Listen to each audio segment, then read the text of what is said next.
we welcome Jim Carley. Thank you.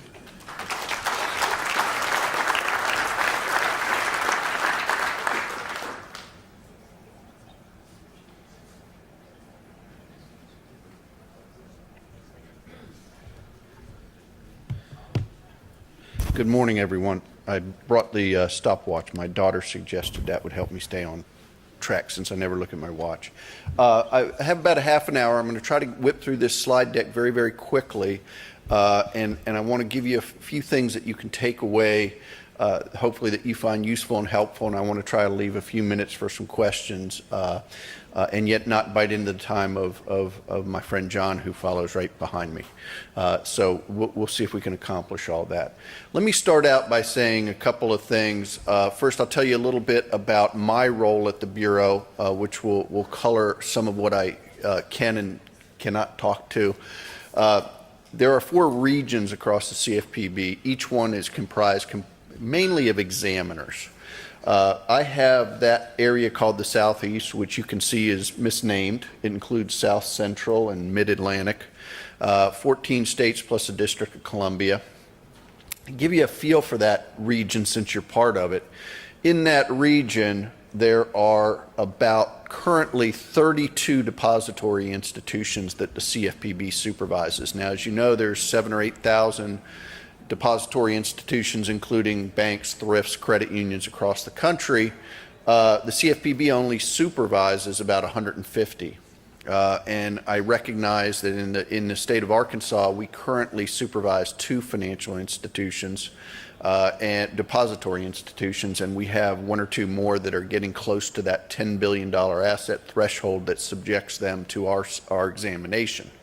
I recognize immediately that since only a couple of people in this room may be from one of those 2 institutions, I'm talking to a group of people who may never see a CFPB examiner, but I clearly recognize that our regulations that we issue impact all the other bankers in the room directly and significantly, so I want to try to talk to that. But just to give a feel for what we do. So the CFPB has about 100 banks and credit unions across the country. In the Southeast, we have 32. These are the biggest institutions. There's one in North Carolina with almost $2 trillion in assets. There's another one in Richmond, Virginia with $500 billion, down to some banks that may not be known or recognized nationally, but are very well recognized regionally. Very large community banks, just over the $10 or $11 billion threshold. We have 3 credit unions, believe it or not, over $10 billion, 2 of the big military credit unions and another state employees credit union. So that doesn't sound like a whole lot, 32 institutions. Certainly for our colleagues from the FDIC, gee, look, they supervise thousands of banks. What do we do all day? First, there's a lot fewer of us at the CFPB than most people recognize. If you look at the other federal banking agencies, each one has about 2,000 or so, maybe slightly more than 2,000 examiners. The Fed system, the FDIC, the OCC, and then the states have about 2,500 examiners across the country. So if you add it all up, there's about 10,000 financial services banking examiners in the country. We currently have 436 nationally. I have 95 examiners and another dozen and a half, 2 dozen managers and support staff. So there aren't very many of us. We do have the largest banks to supervise from a compliance standpoint. What do we do beyond that? Most of the time, I would say half or more of my exam teams are deployed at non-bank financial services firms. And that really is a big part of what the Consumer Financial Protection Act attempted to put in place with the establishment of the CFPB. And that was to establish a regulatory playing field so that all of those non-bank financial services firms started to become subject to the same scrutiny and oversight that banks have been subject to for the better part of a century. So we have examiners today, as I speak. I've got examiners at payday lenders, debt collectors. We have in the Southeast, interestingly, 7 of the 10 biggest payday lenders in the country before I came to the Bureau, I had no idea what payday lending was all about, quite frankly. I dealt in those nice areas of finance like aircraft finance and wholesale banking and the home loan banks. Payday lending is an interesting industry. The biggest payday lenders stationed their headquarters in South Carolina, Texas, many of them. Some of them have as many as 2,500 storefronts. That really blew my mind. I had no idea there was that level of presence out there. So we supervise them. We supervise the national credit bureaus or the credit rating agencies, one of which is in Atlanta. We have the non-bank financial services firms. Two of the biggest ones are in Florida and Texas. So our examiners spend a lot of time at places other than banks. And when we do go to banks, we don't go to the banks in the same cyclical manner that the FDIC or the other prudential regulators do. We don't go in every 18 months. We prioritize risks at a macro level across industry sectors. So do we think that short-term small dollar lending programs, whether those are payday loans or a salary advance program at a bank, do we think those are a particular risk? Do we think mortgage servicing is a particular risk? And then we tailor our supervision strategy for the upcoming year based on those risks to consumers, and we try to identify the entities within that space, whether they're bank or non-bank, that may, and we don't presume before we go in there, that may present a heightened risk to individual consumers. So it's a very different approach than the institution-focused approach of the bank, traditional bank regulators. Their interest is in ensuring the safety and soundness and the sound risk management and so forth of institutions that the nation has decided should be granted charters to provide public service, to serve their community's needs. The country has chosen as a matter of policy to underwrite and ensure the deposits of those institutions. So it's a very institution-focused supervisory approach. Our approach is more on what are the broad risks to consumers and which entities might present a heightened risk of those risks, and then we go in and do exam work to that effect. Most of our exams do not result in enforcement actions. The vast majority. I'm going to go through a lot of these because I don't think there are many compliance officers in the room. I'm going to hopefully give you a few takeaways that you'll appreciate about your compliance officers. But if you look through our supervision manual, the first priority, and I'm kind of lazy, so I just take my slides right out of the manual.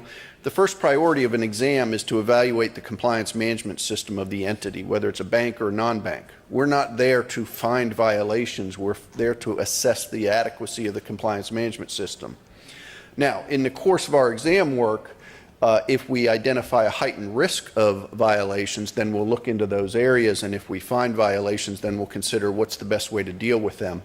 Most of the time, even when we find violations, those exam findings don't result in an enforcement action of any public kind, certainly. Some of our exams, many of our exams result in MRAs, not all. A very few of our exams result in an MOU or a board resolution of the kind you're familiar with that the prudential regulators use, but a very, very tiny percentage of our exams lead to public enforcement actions. The public only sees the public enforcement actions. Those are the only ones that get press releases and so forth, but the vast majority of our exams don't go that way. So let me give you, a lot of this is geared towards audiences of compliance officers. I get nervous talking to the compliance officers because they know so much more about the regulations than I do, and they stump me with tough questions about what's in the footnotes. So hopefully you won't do that to me this morning. But I really think the most important people I talk to are, in fact, the members of the boards of directors, the bank presidents, the business people at the banks, because they really influence the compliance culture of the bank more than a compliance officer by himself or herself cannot change the culture of the bank. That has to come from the board. That has to come from senior management leadership. So I actually think it's more important for us to get out and talk with those groups of people. So I really welcome the opportunity to be here. And I neglected to do so at the beginning, but thank you very much to Deputy Commissioner Susanna Marshall, who reached out, and for Commissioner Franks for inviting me to the event. Two of these things I think were actually touched on in some of the earlier remarks today. Take away from this, you're not going to see our examiners, but our examiners go into some of the biggest banks in the country with thousands of compliance officers and some of the most expensive automated compliance management systems. So we get to see some best practices. I'm not saying the biggest banks have the best practices always, but we get to see some very, very good practices. And we also go into a lot of non-bank financial service firms where there's stuff you wouldn't believe if you grew up as a banker. My exam team is an interesting mix. Out of those 14 states, I employ examiners who used to be state examiners at 8 of those states. And I employ examiners who used to be at the FDIC, the OCC, the 5 or 6 Federal Reserve banks. I've got somebody from Chicago, St. Louis, Dallas, Richmond, Atlanta, and New York Feds all are on my team. I've got NCUA examiners. I've even got an examiner who was commissioned by the Farm Credit Administration. So I have every kind of examiner there ever was on my team. But the ones who grew up in banking are astonished about some of the things we see in the non-bank space. So I don't think I even have to ask the question, for example, how many of you have ever sent a teller down to the Walgreens to remind an employee at the Walgreens that he or she's behind in their payments on a loan for the bank? That's probably not something you would do with your teller staff. Payday lenders do that all the time with their branch office staff. They send them to local employers, visit people at their job site to try to collect on payday loans. I dare say most of my examiners have never in the federal banking space ever had a banker lie to them right to their face and or be shredding stuff down the hall while the examiners are in the conference room.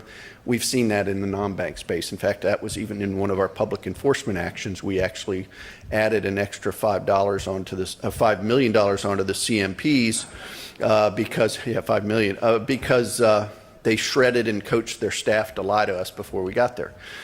So it's really interesting, but I think one of the things you could take away from what we've seen at the very biggest, most professionally run institutions to the very smallest non-bank financial services firms with little or no CMS is some of the things we see you can learn from their mistakes. And there's 2 areas where we've seen a lot of mistakes, banks and non-banks.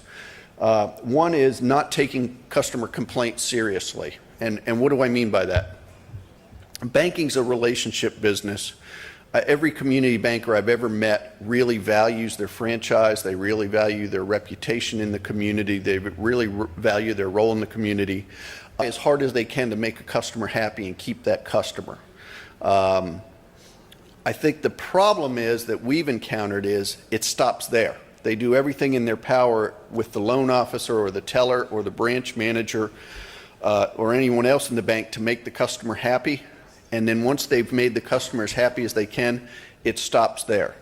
The information from those consumer complaints isn't fed up into the risk management system. So the same problem is dealt with individually across the bank. No one's seeing the bigger picture or asking the question, what's causing this spike in complaints?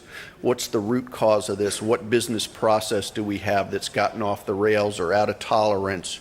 And so when we do our compliance management reviews, we're going to look at complaint management, not because we're there to second guess how the bank dealt with a particular complaint, but to ask how the bank feeds its consumer complaint information into the risk management process. And I will tell you, it's always wise to learn from other people's mistakes rather than your own. A number of banks have made mistakes that did result in public enforcement actions. And if you look back far enough upstream, you'll find that somebody at the bank knew there was a problem and the information didn't get escalated, and often they knew there was a problem because consumer complaints were coming in from different places, and those weren't being fed into the risk management process. A second thing that we've seen, and if you look back at some of our early enforcement cases, you'll see that this was prevalent, and it was mentioned here this morning, third-party service providers. These folks present just as many risks to your banks as your own employees. Arguably, they present more risk because your own employees really care about the bank's reputation and franchise and long-term success. Your third-party service providers may be very ethical firms and may be trying to fulfill their contractual relationships to you, but they don't value your bank's reputational capital the same way you do. So I would make sure that when you enter into relationships with third parties, you have contracts that are very tight, that give you full access to the information you need, that give your internal auditors and your compliance people access to what they need to do, including even to visit these places if they want to. And you oversee them just as rigorously as you oversee your own operations. And regrettably, even in some of the largest institutions, we've seen cases where a third party was talking to bank customers or handling bank customers' information or selling things to bank customers and yet not be subject to the same level of oversight. One of the examples I could think of is the bank had put a whole lot of effort into making the script correct for some third parties that were talking to bank customers, but then they never oversaw or listened to any of those calls to make sure that the third party was actually adhering to the scripts. So they got the scripts perfectly, but they didn't monitor, and it ended up being a major problem for the bank. This was very big news to your compliance officers and to examiners across the country. Banks, of course, are rated on the CAMEL system with the different pillars of CAMELS, one of which is the M, management, and rolling up into the M is the compliance rating. The consumer compliance ratings that have been assigned by the Prudentials for many years have gotten very stale. The last time they were updated, I was 17, and I think Jimmy Carter was still in the White House when those ratings were promulgated initially. Last year, new ratings were published in the Federal Register for comment, and they have now, in November, they actually went live, and starting on April 1st, these new ratings are being applied to the banks. I'm a big fan of the new framework. I don't want to get too much in the weeds here because this is really a conversation to have with compliance officers. But if you go back to your bank and indicate to your compliance officer that you know about the new FFIEC ratings paradigm and what it's generally about, he or she will be really flattered that you're taking an interest in their area, and that's a good thing. Here's what a rating, and this is a 3, just happens to be a 3. I picked it out of the middle of the spectrum. Here's what it used to say. You can see that it's this long, dense paragraph that mentions violations 4 times, but it also mentions the quality of bank management 4 times. So you had to kind of do this, you know, and you'd hear bank examiners over the years say things like, well, I'm not sure if it's a 2 or a 3. It's kind of a dirty 2, right? And very hard to apply in practice, very confusing to bank managers sometimes trying to understand what the examiner was really saying to them. Look at the new rating description. A 3 is a bank that has I'm sorry, I can't read. I want to get the wording exactly right. That its CMS is deficient or its CMS is not adequate. Very simple, almost too simple. You would almost say, well, gee whiz, if that's all I get is that one sentence, I'm not sure I know anything more. The way the new systems are built is, here's all the elements of a good compliance management system. And again, as I explained at the beginning, our exams focus primarily on compliance management systems in all these areas. The ones you're familiar with, like policies and procedures and training, but also more important things like board and senior management oversight and engagement, how well change management occurs at the bank. For each of those areas, I happen to pick one called the identification and management of risk. I picked the corrective action and self-identification element. but each of the elements will have a row like this. It goes across 1 to 5. Obviously, a 1 is what you want, a 5 is what you don't. But I highlighted for you the most important thing to take away from this, that a 1-rated bank or non-bank, because we use these in both places, a 1-rated entity is proactive in whatever we're talking about, whether it's training, audit, complaint management, identifying problems and correcting them. A 1-rated institution is proactive. Senior management and the board are engaged. They're partnering with the compliance team. A 2-rated institution is adequate, a word that most people don't think is that exciting. I know bankers love to hear the word adequate because it means you don't have any problems. That's more than adequate. A 3-rated institution, now we're getting into a CMS that has some weaknesses, some deficiencies. Overall, we don't think this compliance management system is adequate. And then you get down to a 4, which is seriously deficient, or a 5, where management just can't or won't put any effort into compliance with consumer financial regs. But if you'll visualize this as just one row of a big matrix, and I'll wrap up this part of the discussion by simply saying, I think the advantages are as follows. 1, the examiner has an easier time coming up with a very reliable rating that they don't have to do this. They can say, look, this is squarely a 3 because if we go down, or this is squarely a 2 because if we go down through the matrix, this compliance management system is adequate in every key respect. 2, so it makes the examiner's job easier in terms of applying consistent ratings. 2, when the board hears that rating, the board hears something that is broken down element by element so they know where the problems are and where they need to focus their attention. And then 3rd, it makes it easier for the compliance officer going forward to actually implement the changes that are necessary to improve the rating, whether that's from a 1 to a 2 or a 2 to a 3. So sorry for going through that quickly, but I think it's an important change after almost 40 years to make this a better system so you better understand your ratings.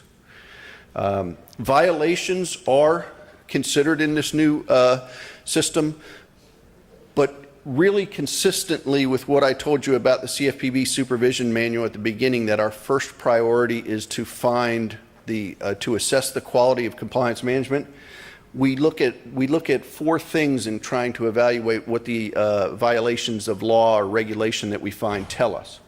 Severity, how hard of an impact was there on consumers?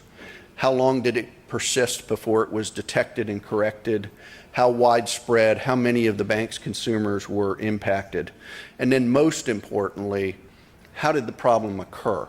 You know, nobody goes out and certainly no banker goes out and says, let's start violating a regulation or let's start violating the law. Instead, something comes unhitched, something gets out of tolerance. How did that happen? And why wasn't it detected quickly enough? Why wasn't it prevented in the first instance? Why wasn't it corrected as soon as we would have liked? That's the ultimate question that'll be asked under this new ratings paradigm. Okay, I talked about giving you some takeaways maybe to make your compliance officers feel real good that you're paying some attention to what they're doing, which I'm sure you're doing anyway. One of the things we look at when we go in and do an exam in the area of board management oversight is we really look at the engagement of the board with the compliance officer. So we'll actually look at corporate board minutes to see how long is the CCO in front of the board. How often does the board talk about compliance issues? What kind of exception reports does the board get regularly from the compliance officer? And so we really like to see when we go into an institution that the business managers don't view the compliance officer as a wet blanket or a naysayer or somebody to avoid at all costs, but rather as a partner. So if you're thinking about rolling out a new product, the compliance officer should be involved in the very earliest discussions of that new product design. Certainly you've seen in the press recently a very dramatic example that was on the front page of the Wall Street Journal yesterday about a bank where one of the senior business decision makers her attitude was very different. Her attitude was keep internal audit out of here. Those kind of people just get in the way of good business. I think your compliance officer should instead be viewed as your business partner, who can protect the reputational capital of the bank, get you to a successful launch, help you make good sales of new accounts, the kind of sales where you're taking on a good customer and you're going to retain that customer. A compliance officer can help with all of those things. So with that in mind, some things that you might look at, some easy reading, and I'll be happy to send to the Deputy Commissioner some links to these things. Look at our compliance management review procedure. It's only a dozen or dozen and a half pages. It's an easy read.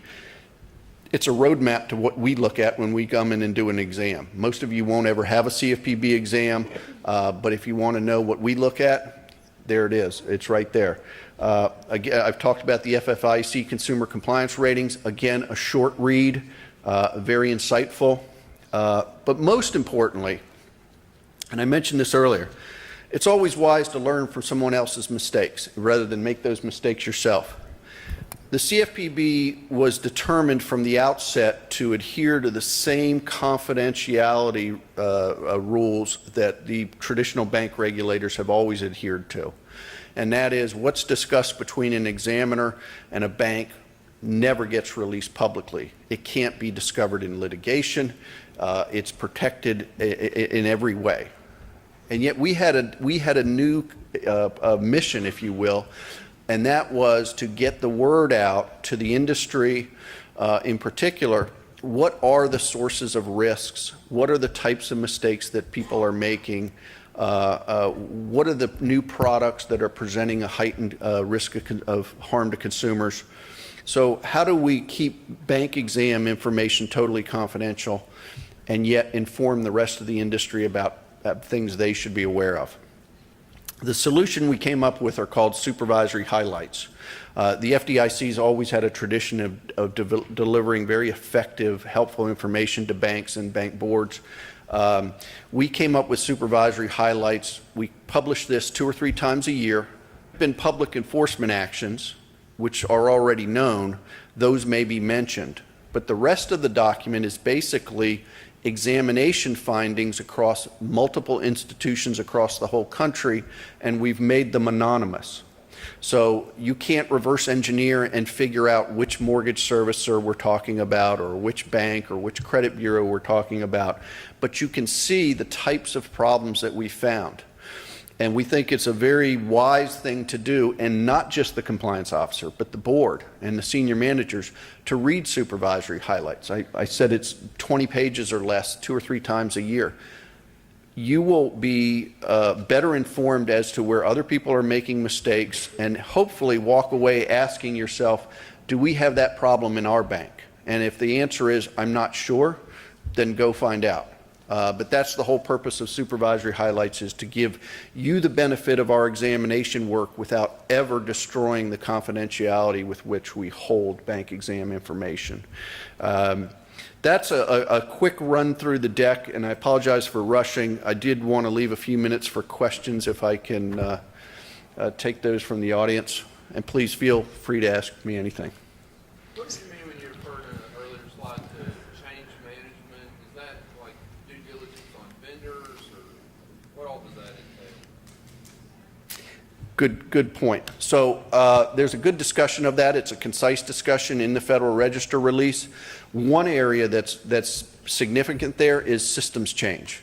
You know, a lot of times what we've seen is as an institution, bank or non-bank, moves to a new platform in the systems technology space, it's done in a way that doesn't ensure compliance throughout the process, and things get dropped in the way that result in consumer harm. So it's the one aspect of that is the internal controls around making a business process change and ensuring that consumer compliance stays at a good level all the way through that process. Thank you. Question here. How is the CFPB involved in merger and acquisition activity, branch closings, branch consolidation, that sort of thing? That's a great question. I get that question a lot. I've had that question from boards when we've been sitting in front of the institutions that we supervise, and we're delivered some findings that they weren't thrilled to learn had happened, or a rating that wasn't necessarily what they want. Everybody wants a 1. I'll get the question, does this mean we shouldn't be looking at M&A right now, or does this mean you don't think we should expand our branch network? I have a direct and easy answer to that is that's really not my role. That's the role of the prudential regulator. We don't have an applications branch. We come in with the perspective of what are the risks to consumers, how good is the compliance management system, and if we have to give the institution constructive feedback about their CMS, that's what we do. But the decisions on the growth of that institution, if we're talking about a depository institution, that lies with the prudential regulators. Now, we do communicate regularly with the other regulators, federal and state. We have a great relationship with the state bankers, I believe. We visit with the state bankers at their state houses. We go to quarterly meetings of the other federal regulators, the FDIC, the Fed, the OCC. And what we hope to do, and by the way, we share all our exam reports. So there's MOUs and information sharing agreements across the federal banking agencies and between us and the states. And so every exam report or supervisory letter that we issue is available to the states and to the other federal regulators. If they have, so if it's a national bank, the OCC gets it. If it's a state member bank, the respective Fed gets it, and vice versa. And what we hope is that our findings and conclusions are taken into account by the federal regulator, the prudential regulator who makes those decisions in the context of what do they tell the federal regulator about what we think the adequacy of CMS is. That's really how I see our role, is providing qualitative information to the fellow regulator, not making those decisions.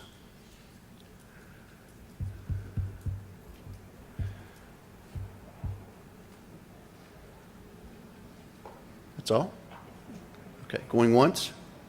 Okay, thank you very much. I appreciate it.